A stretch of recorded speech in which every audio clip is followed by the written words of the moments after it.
Hi అండి అందరికీ. విజయవాడ టెంపుల్కి వెళ్ళాము కదా. అయితే ముందు రోజుగానే అమ్మ వాళ్ళ ఇంటికి వచ్చాను. పిల్లలకి బాక్స్ ఇంకా మమ్మీ కడతారని వచ్చేసాను. ఆ తర్వాత ఇంట్లో అమ్మ వాళ్ళ ఇంట్లో పూజ కంప్లీట్ చేసుకొని బస్ దగ్గరికి వెళ్ళామండి. బస్సులో అప్పటికే అందరూ ఎక్కేశారు. అమ్మవారికి కావాల్సిన సారే అన్నీ కూడా బస్సులో ముందుగానే సర్దుకున్నారండి. చీర, గాజులు, పసుపు, కుంకుమ, అమ్మవారికి బోనం, అలాగే అన్నీ కూడా సర్దుకొని బయలుదేరామండి. అక్కడ సత్తుపల్లి నుంచి స్టార్ట్ అయ్యాము. సత్తుపల్లి వాళ్ళు కొంచెం చుట్టుపక్కల అందరూ కలిసి వెళ్ళామండి. చక్కగా అందరూ కూడా అమ్మవారికి కావాల్సినవన్నీ తీసుకొని బస్సు బయలుదేరిందండి. విజయవాడ ఎంట్రన్స్కి వచ్చామండి. అంటే విసన్నపేటలోనే టిఫిన్ చేసాము. అక్కడ టిఫిన్ చేసేసి బయలుదేరాము. అందువల్ల కొంచెం లేట్ అయిందండి. అక్కడ బస్సు కూడా కొంచెం ఫాస్ట్గానే వెళ్ళింది.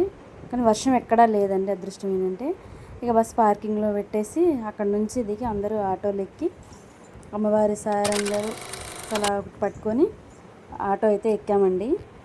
ఆటో ఎక్కి అమ్మవారి గుడికి వెళ్ళాము.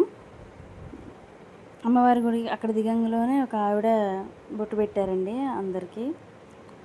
కొంచెం అందరూ కూడా బొట్టు పెట్టించుకొని జై దుర్గా భవాని, అమ్మా భవాని అనుకుంటూ అందరం కూడా గుడికి కొండపైకి నడుస్తూ ఉన్నామండి.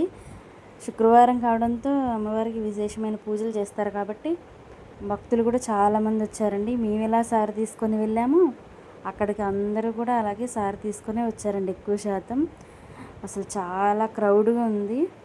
ఇంకా లోపలికైతే ఫోన్లు ఎలా లేవు కాబట్టి వాటిని స్విచ్ ఆఫ్ చేసేసి బ్యాగ్లో పెట్టుకున్నామండి.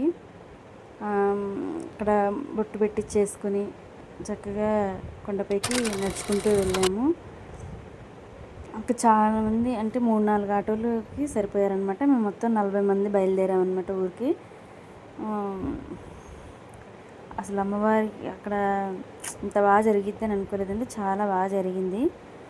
ఆ తర్వాత మేము అంటే దర్శనానికని వెళ్తుంటే 12 గంటలకు అలాగా మధ్యలో అమ్మవారికి నైవేద్యం పెట్టే సమయంలో క్యూ లైన్ అయిపోయారండి. ఫుల్ రష్గా ఉంది. అందరూ పూజ చేసేటోళ్ళు అందరూ వచ్చారండి. అట్లాగే దర్శనం అయిపోయిన తర్వాత అన్నదానం ఉందండి. అన్నదాన కార్యక్రమంలో కూడా పాల్గొన్నామండి. అక్కడికి చక్కగా అమ్మవారిని రెడీ చేసుకొని చాలామంది వచ్చారండి. ఇంటి దగ్గర నుంచే దుర్గమ్మవారిని మన బతుకమ్మని ఎలాగైతే రెడీ చేస్తామో అట్లనే దుర్గమ్మవారిని కూడా రెడీ చేసి చాలామంది తీసుకొని వచ్చారండి. చూడండి అమ్మవారు ఎంత చక్కగా ఉన్నారు. అలాగే మేము వెళ్ళిన వాళ్ళందరూ ఒక ఫోటో దిగామండి. అక్కడ ఒక వీడియో కూడా తీసుకున్నాము. చాలా బాగా అయిందండి దర్శనం. కొంచెం లేట్ అయినా కూడా బాగా జరిగిందండి. అందరూ కూడా హ్యాపీగా ఉన్నారు. ఇంత మంచిగా అవుతుంది అనుకోలేదండి. బాగా జరిగింది దర్శనం కూడా.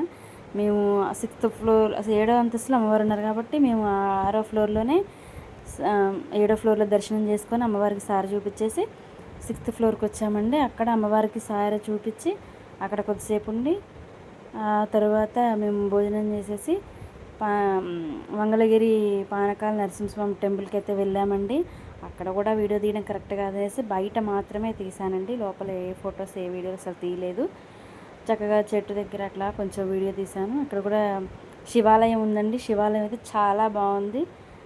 అమ్మవారు కూడా చాలా బాగున్నారు. మంచిగా దర్శనం బాగా జరిగిందండి. అన్ని చోట్ల బాగా జరిగింది. ఇంకా మొత్తం ఇదంతా తిరిగేసరికి చాలా లేట్ అయిపోయిందండి. 7కి అట్లా బయలుదేరాము. మబ్బు అయితే బాగా పట్టిందండి. నల్లగా మబ్బు పట్టింది. వర్షం వస్తుందేమో అనుకున్నాము. దారిలో నూజివీడు అట్లా వచ్చేటప్పటికల్లా అసలు వర్షం విజయవాడ నుంచే వర్షం పడుతుందండి. అలాగే వచ్చాము. కాకపోతే అందరూ అలసిపోయారండి. అమ్మవారి దర్శనం కొంచెం టైం తీసుకున్నారు. అట్లనే క్రౌడ్ కూడా ఎక్కువ ఉండటం వల్ల అసలు వచ్చిన వాళ్ళందరూ బస్సులో అలసిపోయి పడుకున్నారు. వెళ్ళేటప్పుడు ఎంత హుషారుగా అయితే బయలుదేరామో వచ్చేటప్పుడు అంత నీరసం అయిపోయామండి. చూస్తున్నారు కదా అమ్మవారి టెంపుల్ దగ్గర లైటింగ్ ఉంటుంది చూసారా, త్రిశూలం ఓంకారం రాసి చాలా చక్కగా కనపడుతుందండి. కొంచెం దగ్గర తీద్దామనేసరికి కెమెరా జూమ్ అవ్వలేదు, అందుకే తీయలేకపోయాను. చాలా బాగుందండి. నైట్ టైము లైటింగ్ అయితే సూపర్గా ఉంది. మేము కంప్లీట్ చేసుకొని వచ్చేసామండి.